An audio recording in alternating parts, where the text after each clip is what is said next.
video says, this is me talking about Ric Flair. And I will be honest, I have a lot of mixed emotions about this weekend, and the reason being is because I'm not there in Orlando for this weekend. And it has nothing to do with WrestleMania. Well, it has a little bit to do with WrestleMania and the whole thing, and the fact that I could have went to, well, apparently I couldn't have gone to Impact last night, but we'll get into that tomorrow. I will do a video about that tomorrow. You had, of course, WrestleMania, the ROH shows, but the thing that really irks me and the thing that I was really looking forward to if I was going to be able to go was going to be being able to see Ric Flair get inducted into the Hall of Fame, which is something that I definitely wanted to go see. And the reason being was because I was not in Greensboro in '98. I was not there. I was not in Greensboro, South Carolina, on September 14th, 1998, which, for those of you that don't know, that is the Nitro in which Flair came back, and in a big, huge way, that was really, I think, the first time that wrestling fans, in a big way, got to say thank you to Ric Flair, and that yes, you matter, yes, you're more important, and that you might actually be a bit more important to us, to some wrestling fans, than Hulk Hogan. And it was a special night. It's a night that I have the Four Horsemen DVD, honestly, just because that segment is on the DVD, because it is that magical of a moment. I still get very emotional watching that segment. For people who were not there at the time and didn't live through that, and didn't live through the whole thing of Ric Flair, and the fact that it wasn't just on Nitro that you were hearing during that time when Ric Flair was kind of exiled from WCW, "We want Flair." There were chants of that on Raw all the time. You would hear, "We want Flair, we want Flair, we want Flair" on Raw. And I think the WWE always kind of embellished it. I think they turned up the mics around ringside a little bit, or to the crowd, whenever that happened, because it seemed to get kind of loud whenever it did happen. But it was just one of those things, and it cultivated that night. And when I watched it on Nitro, or I watched Nitro that night, I so just wanted to be there. I so just wanted to say, God, why am I not there? I should be there. And due to work, I wasn't able to go to Orlando this weekend. And this is one of the things I truly wanted to go do, because I think to every fan that's going to be able to go, I think they have a kind of a special privilege to say thank you to Ric Flair, because I do think that he is just as important to the wrestling business as Hulk Hogan for this reason. I've said this before, and I think it's a very good comparison. While Hulk Hogan is definitely the Babe Ruth of pro wrestling, Ric Flair is the Ty Cobb.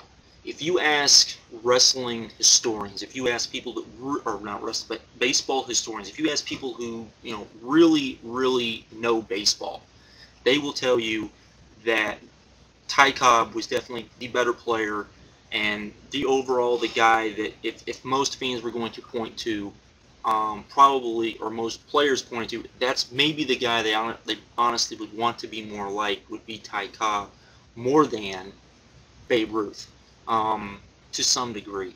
So, and I think that's a very good comparison. Hulk Hogan will always get more claim. Hulk Hogan will always be spoken of, as the guy that helped, make wrestling what it was. But I think that people that really know wrestling and really follow wrestling and really follow the history of wrestling would tell you that if Hogan is Babe Ruth, then Ric Flair is Ty Cobb.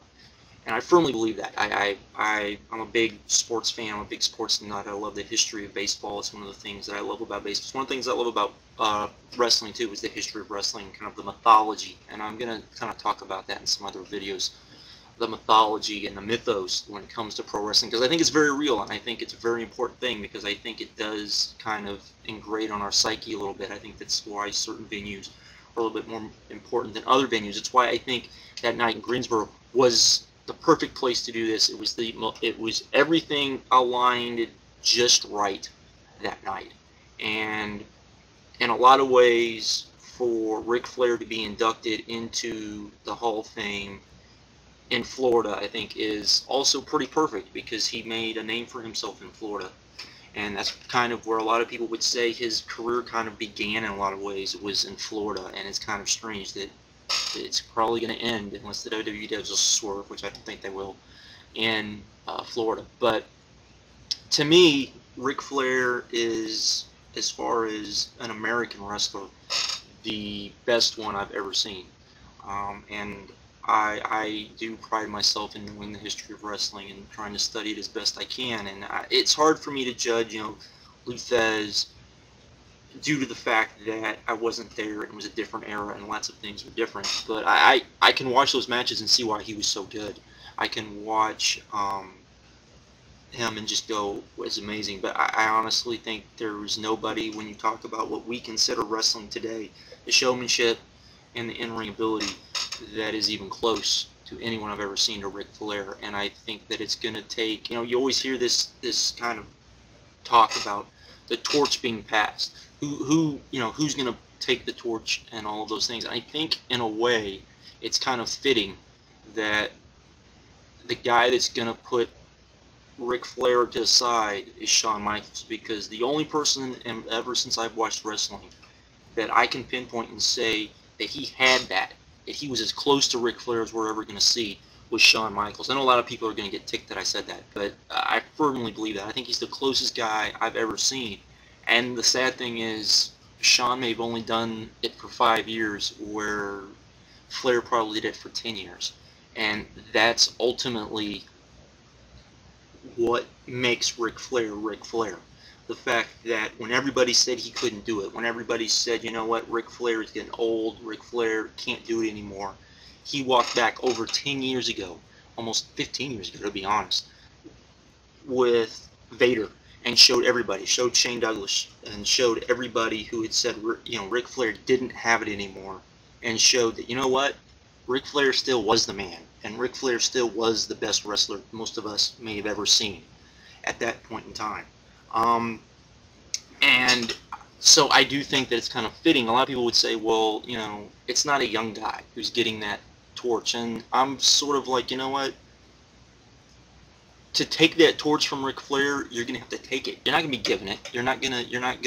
He's not gonna take it to you and say run. So it's not gonna be Triple H. It's gonna be somebody taking it from Ric Flair and saying, I'm better than you. I'm gonna show you why I'm better than you, and I'm gonna do what you did. Just like Ric Flair did what Harley Race did. Just like what Ric Flair basically did the same thing in a lot of ways that Luthez did and Bruno Sammartino did. And that they were the top guys, and no one even questioned it, that they were the top guys, because they were so much better than everybody else.